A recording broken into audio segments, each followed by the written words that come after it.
Hi, everyone. Welcome to Kiki and Kibitz. It's Mary. And yes, I am here with another 90 Day Fiancé spinoff. 90 Day Fiancé The Other Way. Season 6, the season premiere, Episode 1, My Best Friend's Meddling. This is the spinoff that originated with Corey and Evelyn back in Season 1, and it's already Season 6. Episode 1, if I was going to give it a grade, I would give it a solid B. Except for Sarpa and Shekinah, I think it was a pretty good one, in my opinion. Okay, so let's get right into it. Speaking of Sarpa and Shekinah, I'm going to start off with them. They're one of the returning couples, along with Stadler and Dempsey. They didn't air this episode, they're going to air episode 2. So it starts off with Shekinah is role playing for Sarper. Shekinah's back in LA because living in Turkey is really expensive, especially when you can't work and you make your man drop 90% of his clients because they're female. So living in Turkey was really expensive. She went back to LA. She's been in LA for almost 4 months now, and Sarper and his penis are dying without her. Okay?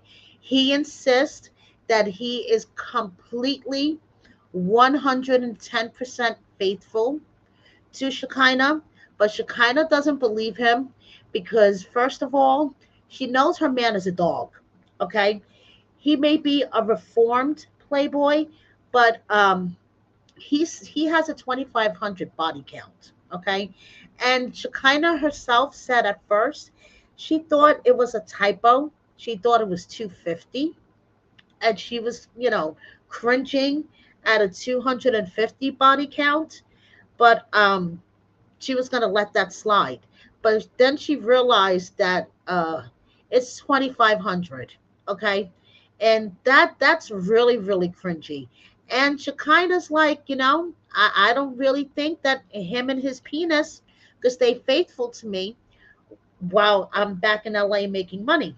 And Sarper he insists 110% that he is totally faithful to her.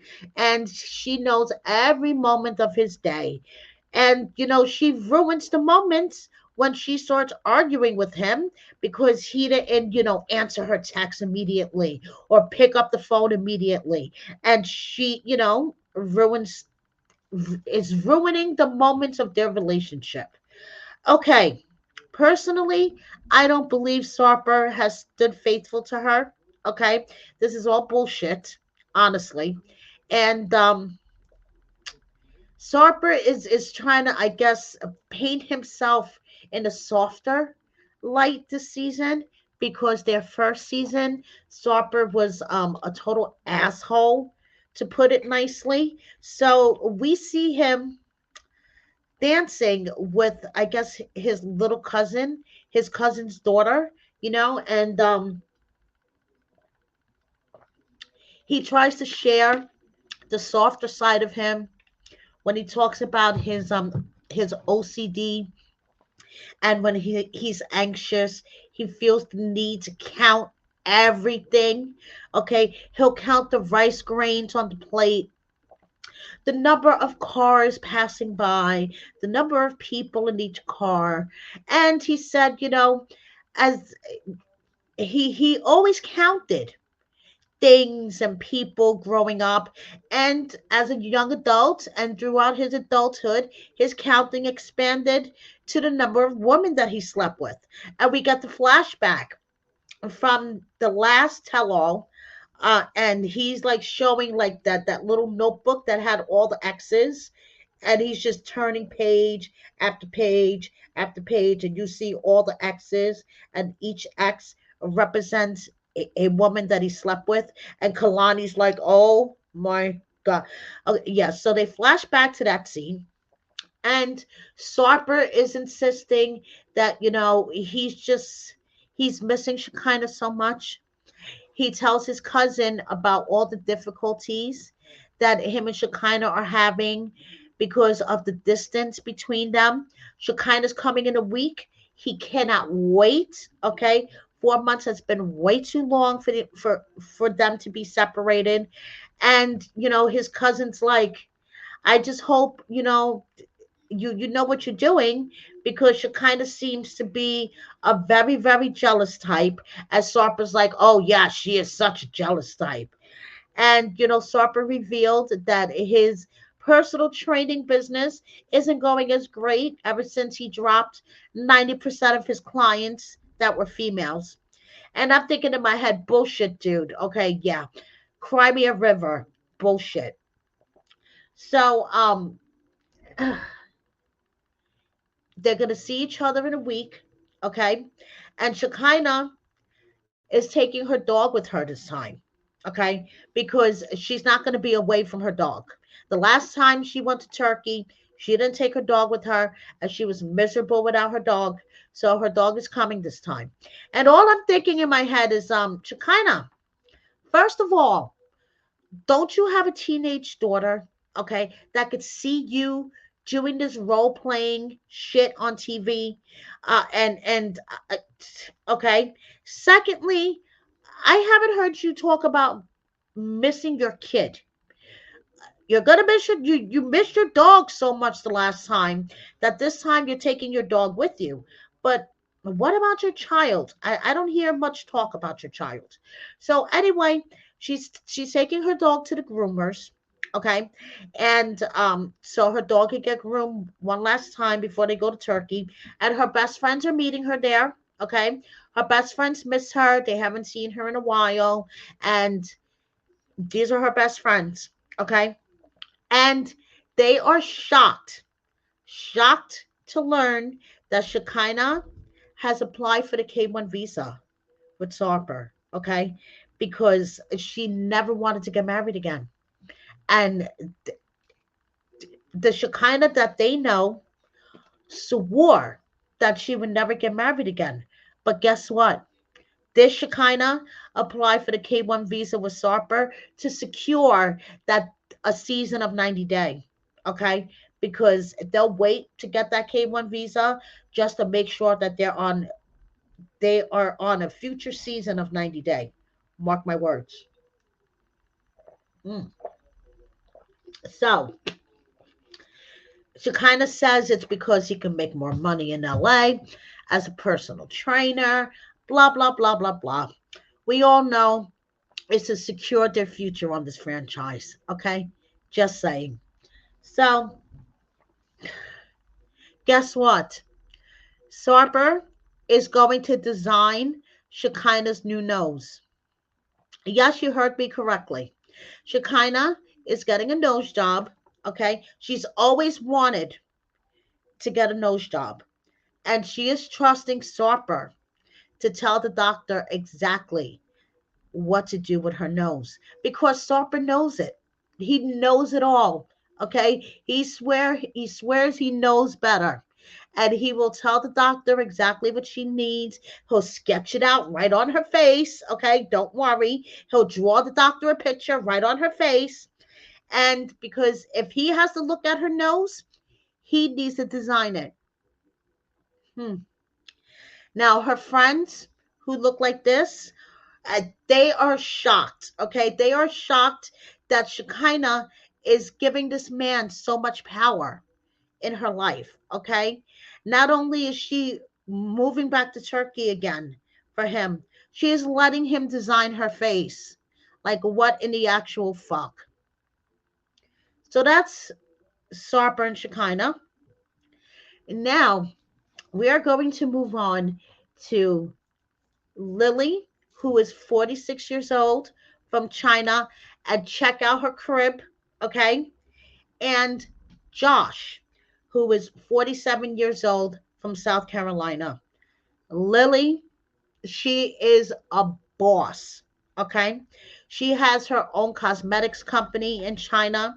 She brings in the bag, okay? She has a beautiful, fucking beautiful house that she is renovating, okay, for her boo Josh, the Lego dude.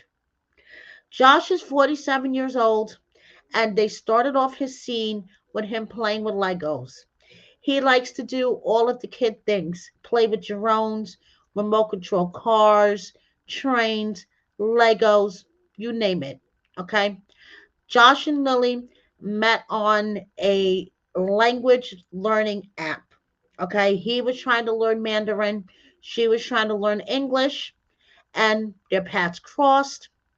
Now, Josh has sold his house, moved back home with his parents, okay, all in preparation for him moving to China to be with Lily, his love. He suffers from a disorder called misophonia, okay?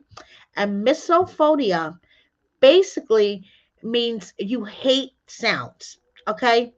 Loud slurping, chewing with your mouth open, any repetitive noise, okay, basically causes a physical reaction.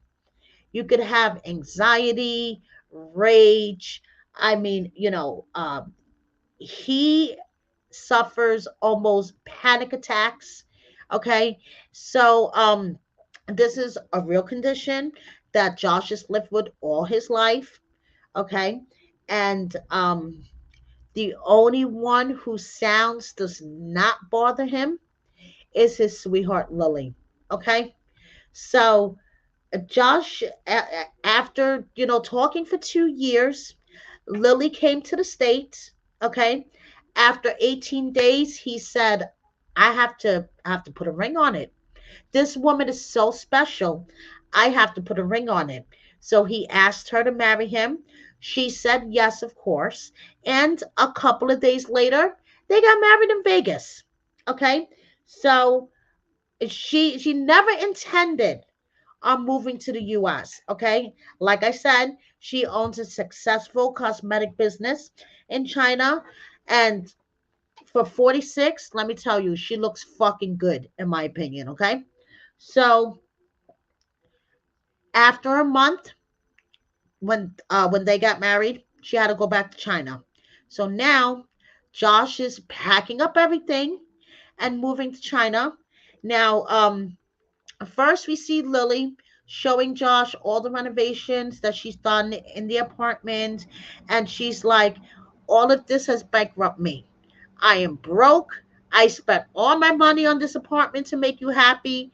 I'm bankrupt." Okay, so Josh is like, I couldn't care less about her, expanding the apartment and putting in all these things.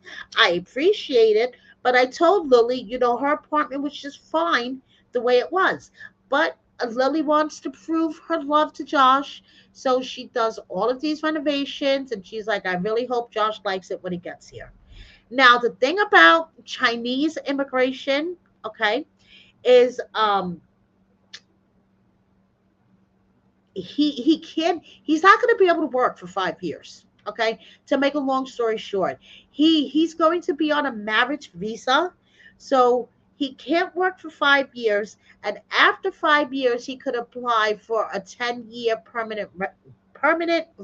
residency. Okay, but he's going to be um, financially dependent on Lily the whole time that he's there for the next 5 years. And in Chinese culture, they're going to be looked down upon, basically, okay? Because it's the man that supports the woman. And in this case, we're going to have the gringo man who's not working and his wife supporting him. And, he feels that people may look down upon them. And that's one of his worries. Okay. So, oh, and another one of his worries is that Lily's English is not, is okay. Okay, his Mandarin is fucking horrible. So he is bringing a little device with him. Okay, a little Google Translate is gonna come with him, and I just cracked up because I remember Jehoon and Devin flashback to their Google Translate days and how the Google Translator didn't work very well. Okay, so let's see how all this is going to turn out. I mean, it seems very interesting to me so far. I mean, especially with this dynamic between Josh and Lily. Now we have Corona. Okay, Corona came out the box, and yeah. Okay, so first of all, she is a doula. So when we first are introduced to her, she is recording a video about different positions that a pregnant woman could go in to help the labor process go easier. So she is basically on her bed, working in her Siamese cat's face, okay, doing all these rollover, picking up her leg, shaking her butt, like all these crazy things on her bed, while her Siamese cat is just trying to find somewhere to lay down and go to sleep. Okay, I love her cat. Her cat is fucking adorable. So she's recording the video, and she reveals that she moved out of her parents' home when she was 16, after her mother threw her out. Okay, and she has been an independent, fierce boss bitch ever since she was 16 years old. Okay, but now she is packing up everything and leaving her cat behind to move to Iceland for Inky. Okay, she met Inky about a year ago on a trip to Iceland. And let me tell you, they party hard in Iceland. Oh, yes, they do. They party long and hard. The clubs don't close until 5 a.m. Okay? So she was at a club, she partied, saw Inky. They went to an after party, and she was so fucking exhausted. She was just like, dude, get out of my way. Let me into this party I don't even want to be in. And he basically let her take a nap in his bed, and that showed her that he was so sweet, that he wasn't a psycho killer. So she decided to go on a date with him the next day. He didn't try anything. Okay, he was the perfect gentleman. She was like, oh my god, this guy is giving me the fuzzies. So she invites him to Ireland for her birthday, and that's where the sparks really flew. And she decided that she cannot be without her Inky, and she is moving to Iceland. Now, she had a position in the midwifery program at UPenn, okay, and she is giving up her spot to go move to Iceland to be with Inky. They've been together for 8 months, and he hasn't put a ring on it yet. Okay, this sounds fucking crazy. She even admits it sounds fucking crazy, okay? But she's doing it out of love. Okay, so I mentioned she was a doula. Now, I'm open-minded to a lot of things, okay? The name of my channel is Kiki and Kibbits. Kiki is the LGBTQA plus community term for gossip. Okay, let's sit down and have a kiki. Okay, so I am open-minded to so many things, even though I may be a boomer Karen. I'm so open-minded to so many things. But when her friend slash clients, Christy and Leo, walked in, okay, Leo is a non-binary trans person. Apparently, Leo has a full beard and mustache and is pregnant. My brain, I think, just froze. Okay, I just sat looking at the TV, going, "Am I seeing what I think I'm?" I even paused it and looked again to make sure that it wasn't because I was really, really stoned, but my brain just fucking froze. Okay, open-minded to a lot of things, but yeah, I don't know. Okay, so Corona tells her clients that she's moving to Iceland Leo basically thinks she's fucking nuts, okay? But don't worry, she's gonna fly back, Leo, for your labor, specifically for your labor. So don't worry, she'll be there. So now Corona tells her family, okay? First of all, I want her grandmother to adopt me. I love her grandmother. She cracks me the fuck up. The first thing she says was, I don't like people. I don't care about icky winky, kinky dinky. Oh my God, she had me dying. I love this woman.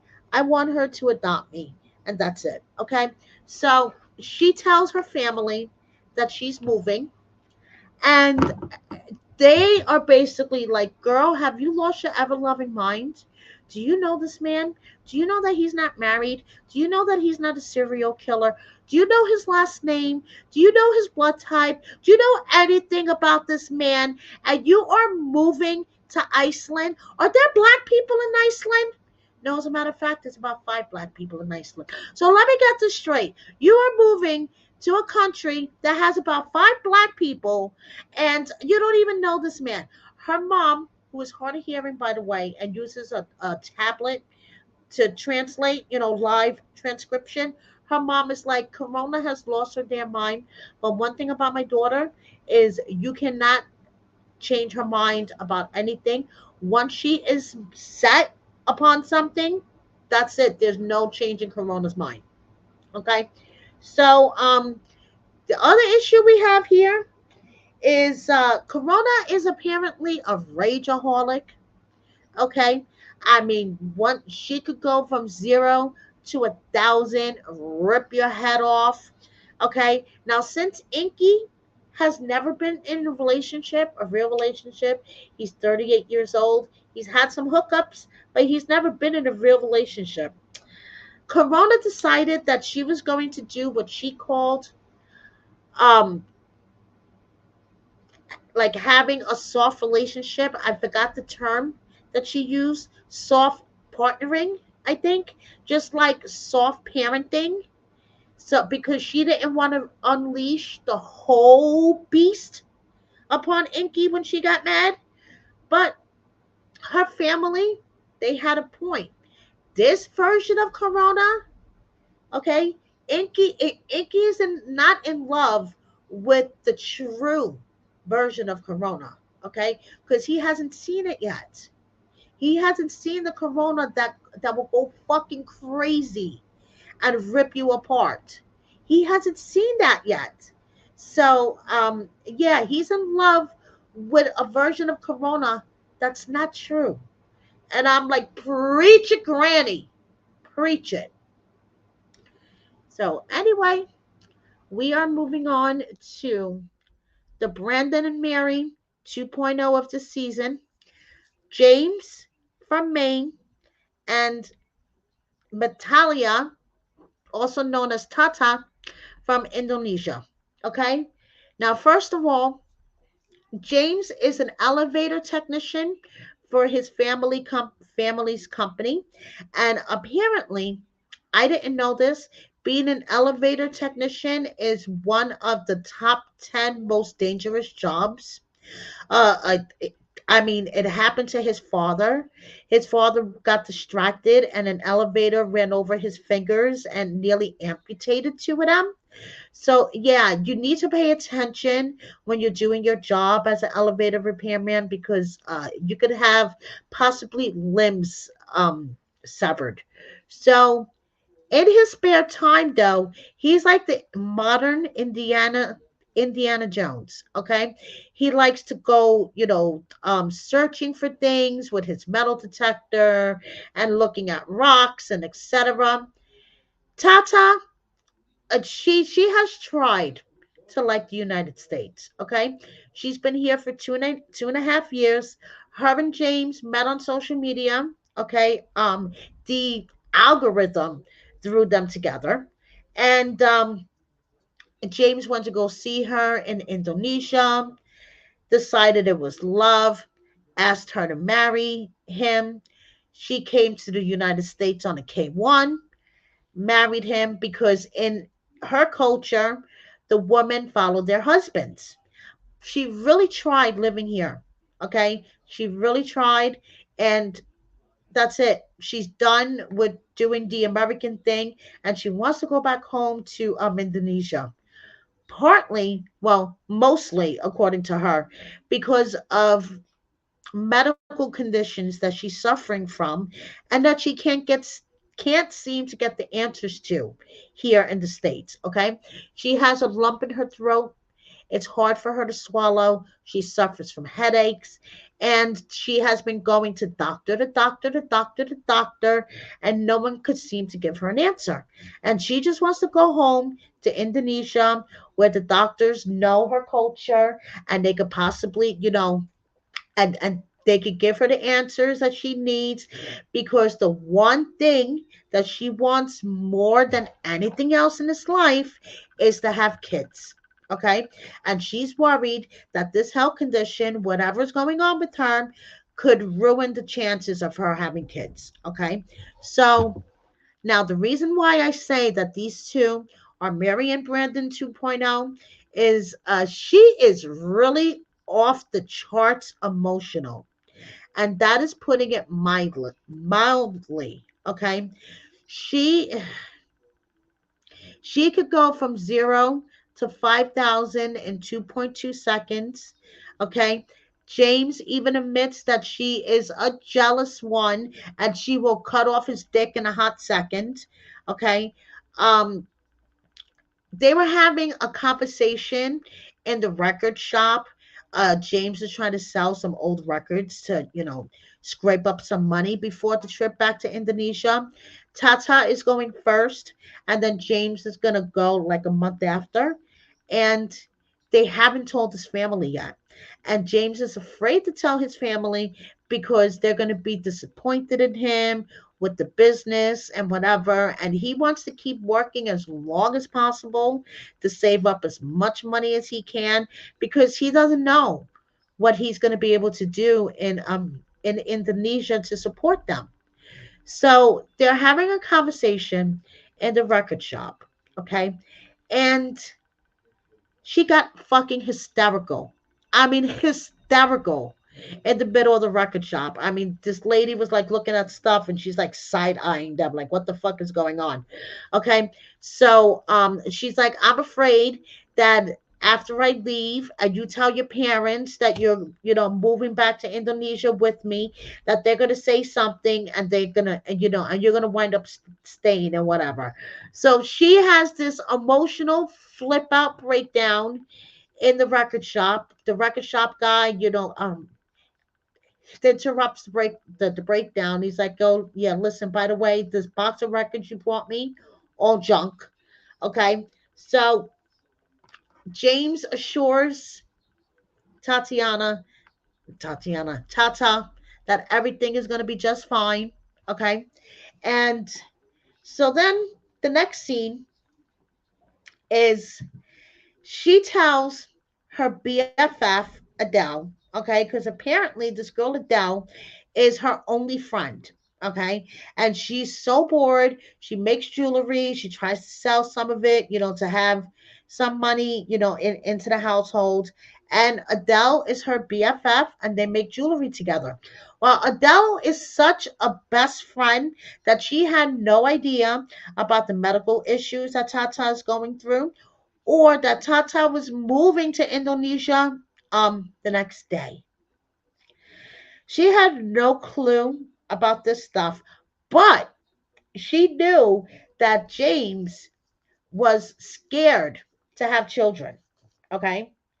And this was as recently as 2 weeks ago. Okay. James told Adele that he's scared to have children. Never mentioned anything about Tatiana's medical conditions. Tata never mentioned anything about her medical conditions until that moment. But Adele knew that James was afraid to have children. Oh my God. Tata flipped the fuck out. I mean, flip out, screaming, crying. I'm like, holy shit. It's like a high pitch scream cry. I'm like, oh my God, this is Mary and Brandon 2.0. Holy shit. Okay, so now this is the best part. that really reminded me of a Mary breakdown. Okay. Tata and James are getting ready for Tata to leave to the airport to go back to Indonesia. Now, her best friend also is Jojo, their dog. Okay. And she thought that she was taking the dog with her to Indonesia. And James decides to wait until a couple of hours before they were leaving to the airport to tell Tata that Jojo isn't going anywhere. There is an outbreak of rabies in Indonesia, and if they bring a dog in with them, Jojo will be taken away from them and put to sleep. So until James figures out how he could get Jojo into the country, Jojo isn't going anywhere. And I get it. I would have been disappointed. I would have been upset, okay? But she just went all over the top, fucking overboard. I'm like, oh my God, my ears, holy shit, screaming. And James is like consoling her, but I'm like, holy shit, this is only episode one. And she's had like three meltdowns. Can you imagine how the rest of the season's going to be? So, so far, so good. But it's only the season premiere. And that's it. So, thank you so much, guys, for watching this. And if you haven't already, please subscribe, hit the like button, share my video with a friend or 10, and please consider joining my membership. Thank you, everyone. I love all of you guys. Bye.